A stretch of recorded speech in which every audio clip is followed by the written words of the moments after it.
Deuteronomia toko fa 14.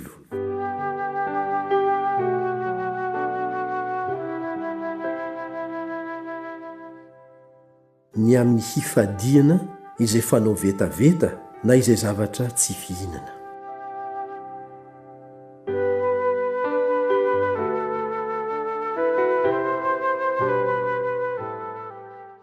Zanak' Jehova Andriamanitrareo ianareo, koa aza mitetika ny tenanareo na manaratra ny eo amboniny handrinareo noho ny amin'ny maty.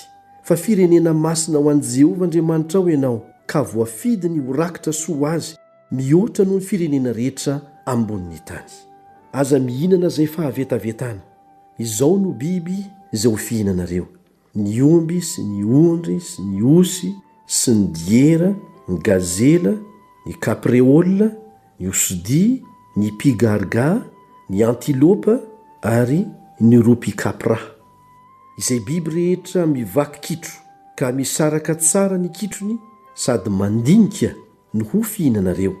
Nefa amin'izay mandinika na mivaky kitro dia izao ihany kosa no tsy ho fihinanareo: ny rameva sy ny rabitro ary ny hiraka, satria mandinika ihany izy fa tsy mivaky kitro, maloto aminareo izy.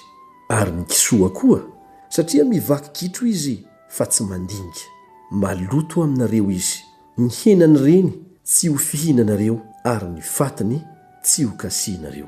Ary amin'izay rehetra ao anatin'ny rano dia izao no ho fihinanareo: izay rehetra misy vombony sy kirany no ho fihinanareo, fa izay rehetra tsy misy vombony sy kirany kosa dia tsy ho fihinanareo, maloto aminareo izy.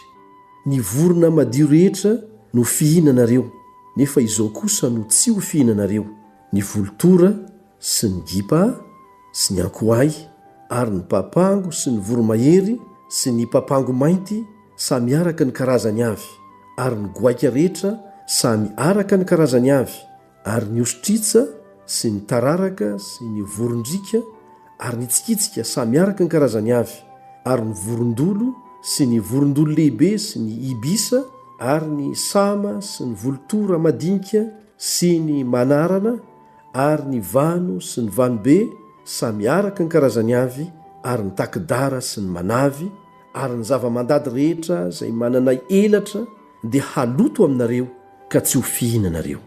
Ny zava-manana elatra izay madio no ho fihinanareo. Aza homana izay maty ho azy, fa omeo ho an'ny vahiny izay ao an-tanànanao izany mba hohaniny, na amidio amin'ny olona hafa firenena. Fa firenena masina ho an'i Jehova Andriamanitrao ianao. Aza mahandro zanak'osy amin'ny ronono reniny.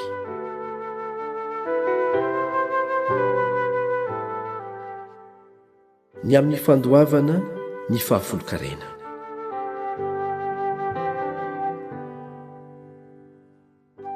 Aloavy tsara ny ampahafolon'ny vokatra rehetra avy amin'ny voana fafinao, dia ny vokatra any an-tsaha isan-taona. Dia aoka ho eo anatrehany Jehova Andriamanitrao eo amin'ny tany izay ho fidiny ampitoerany ny anarany no hihinananao ny ampahafolon'ny varinao sy ny ranom-bolopokao sy ny dilo ilonao, ary ny voalohanteraky ny ombonao sy ny ondry amanosinao, mba hianaranao hatahotra ny Jehova Andriamanitrao mandrakariva. Fa raha lavitra loatra ny lalana alehanao ka tsy mahatondra izany zavatra izany ianao, satria lavitra anao loatra ny tany izay ho fidin'i Jehova Andriamanitrao hampitoerany ny anarany, raha nitahian'i Jehova Andriamanitrao ianao dia hamidinao vola izany, ary ho finosinao ny vola ka hoentinao eo an-tananao hankany amin'ny tany izay ho fidin'i Jehova Andriamanitrao. Ary ny vola dia midio izay rehetra tiany fanahinao, na omby, na ondry, na osy, na divay, na toka, na izay zavatra hafa tiany fanahinao. Ary aoka ho eo anatrehany Jehova Andriamanitrao no hinananao izany sy falianao mba amin'ny ankonanao. Ary ny Levita izay ao an-tanànanao dia aza foinao, fa tsy manana anjara na lova eo aminao izy. Ary isan-telo taona dia alao ny ampahafolon'ny vokatrao rehetra amin'izany taona izany ka ataovy ao an-tanànanao. Ary dia aoka ho avy ny Levita, satria tsy mba manana anjara na lova eo aminao izy, sy ny vahiny sy ny kamboty ary ny mpitondra tena izay ao an-tanananao dia inana izy ka ho voky mba ho tahiny Jehovah Andriamanitra ho ianao amin'ny asa tananao rehetra izay ataonao.